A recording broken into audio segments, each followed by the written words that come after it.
Ingat pesanku sebelumnya ya. Apapun yang terjadi, jangan panik. Jangan lihat ke atas. Tapi kalau penasaran sih nggak apa-apa. Setelah Eko bicara seperti itu, ada perasaan campur aduk antara deg-degan dan penasaran dengan yang dibilang Eko. Pas saya lihat ke atas,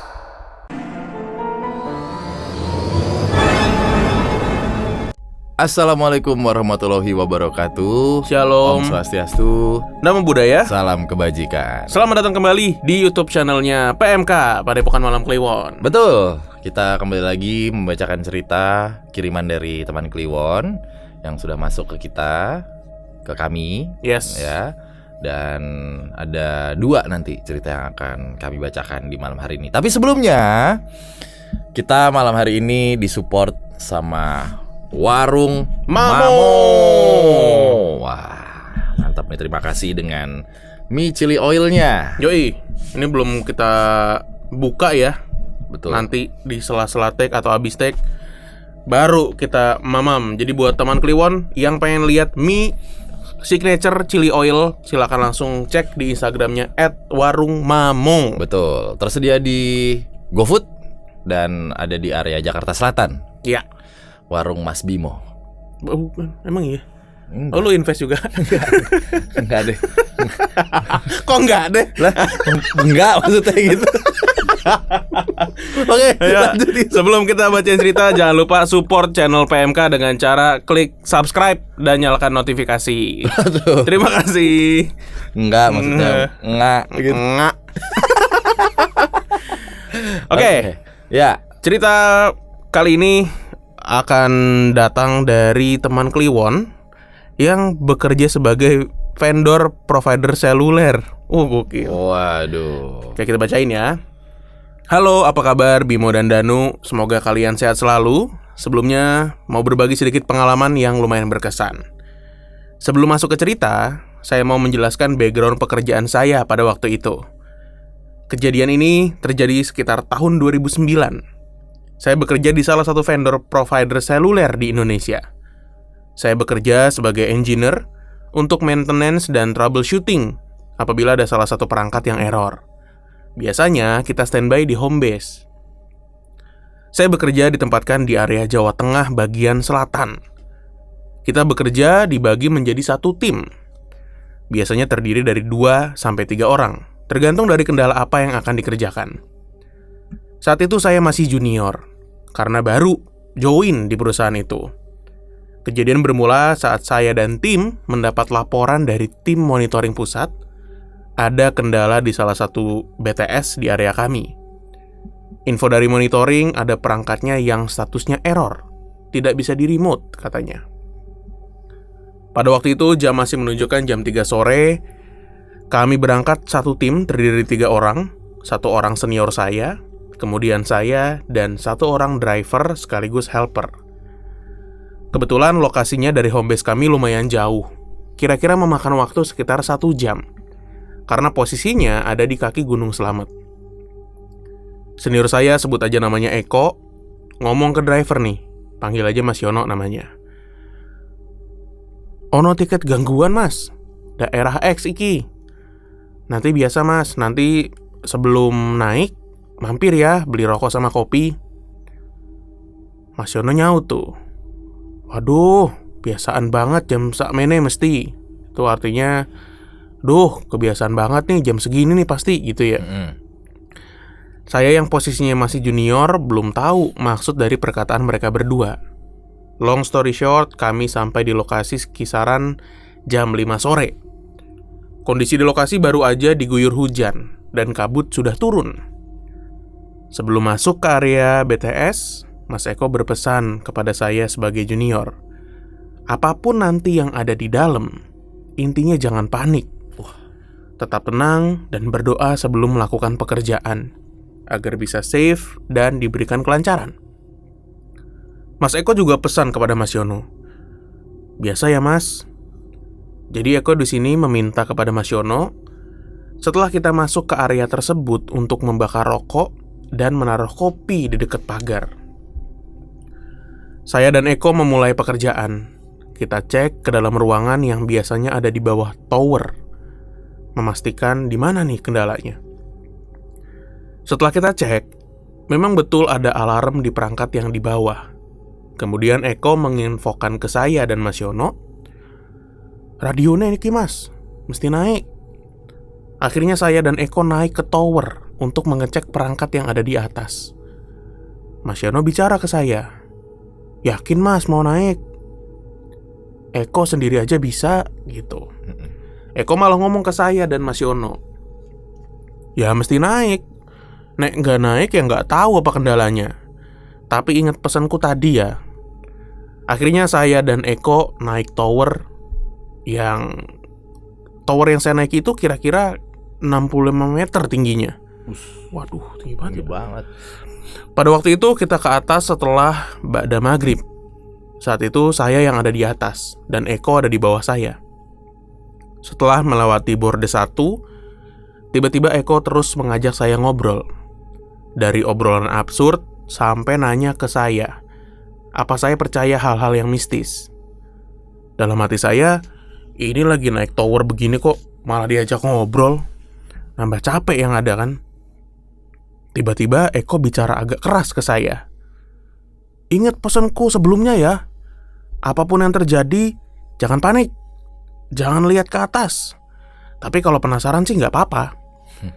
Setelah Eko bicara seperti itu, ada perasaan campur aduk antara deg-degan dan penasaran dengan yang dibilang Eko. Pas saya lihat ke atas, saya melihat ada sesosok makhluk kuntilanak sedang duduk manis dengan mengayunkan kakinya. Seketika itu saya berhenti beberapa saat. Eko menyadari apa yang terjadi dengan saya. Eko memanggil saya beberapa kali, tapi nggak nyaut. Sampai akhirnya Eko menepuk kaki saya dan ngomong, "Wes, nggak apa-apa. Udah biasa, mereka nggak iseng."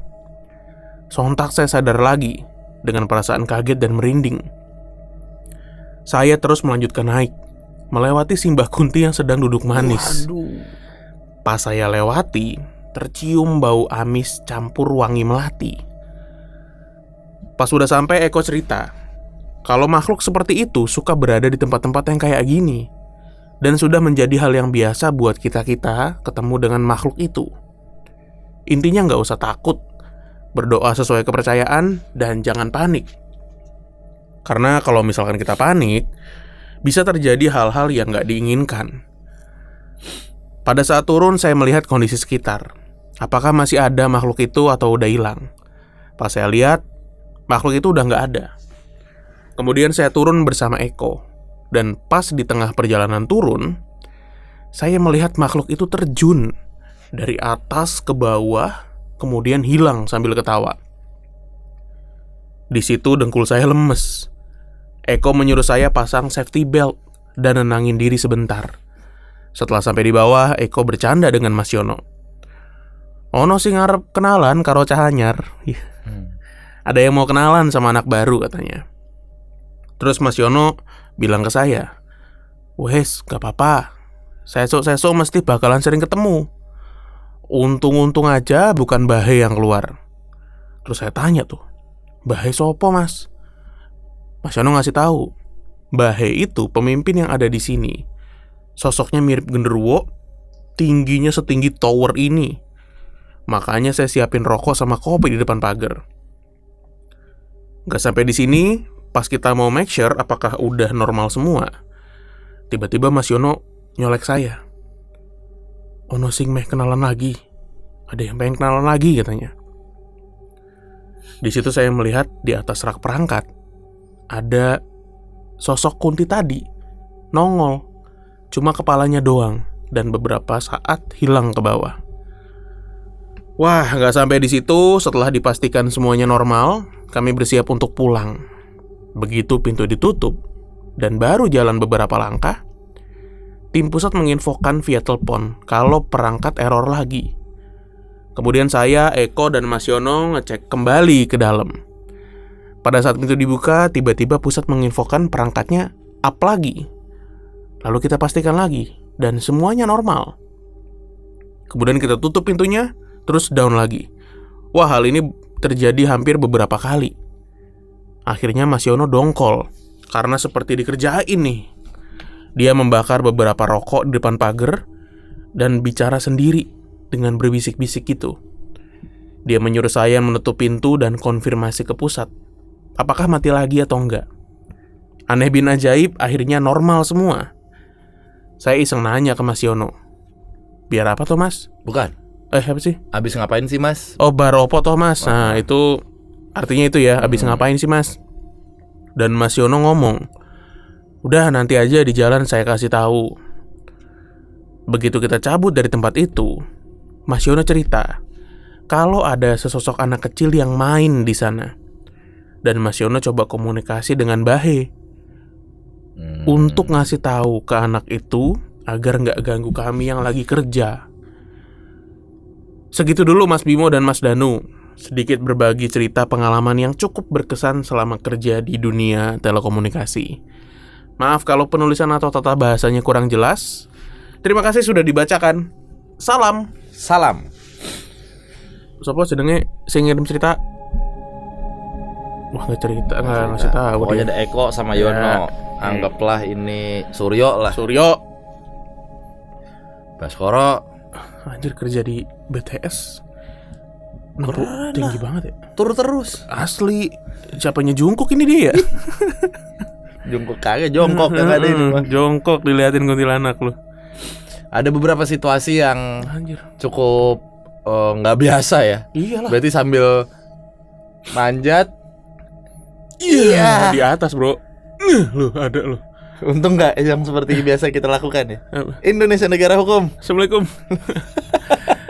Bentar, kan dia dari bawah nih. Terus di atas ada kunti. Berarti kan ngeliat jeroan kuntilanak itu dia. Lah kalau dress panjang mah kagak. Oh iya, bener. Iya. Kecuali Suster Blink 182 tuh. Anjing, suster bling. Gitu. Ini udah hal biasa. Pasti teman Kliwon yang mungkin pekerjaannya kayak gini juga 1-2 udah biasa. Tinggi banget loh itu. Yang nggak biasa tuh apakah memang nggak boleh diomongin ya dari awal? Kan anak baru nih. Udah nanti biasa ya ini kayak gitu kan senior. Iya, nggak dikasih tahu. Kasih tahu aja gitu, Mas. Ini udah resiko pekerjaan di atas sana tuh. Kalau beruntung nanti ketemu begini.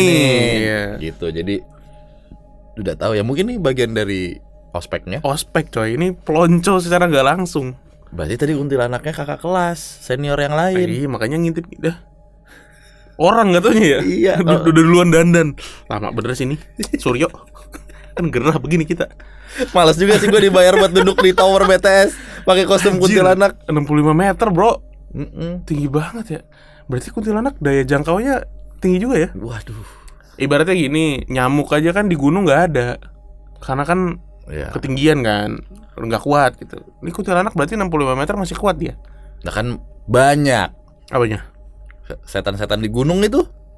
Iya. Udah sampai puncak gunung di berapa MDPL. Masih ada di nggak pakai jaket lagi, The North Face apa gitu. Yang di lautnya itu loh. Kalau laut tuh loh, maksudnya ketika menyelam gitu apakah ada? Oh, pakai oksigen. Tapi setan Nggak serem ya? Nggak serem.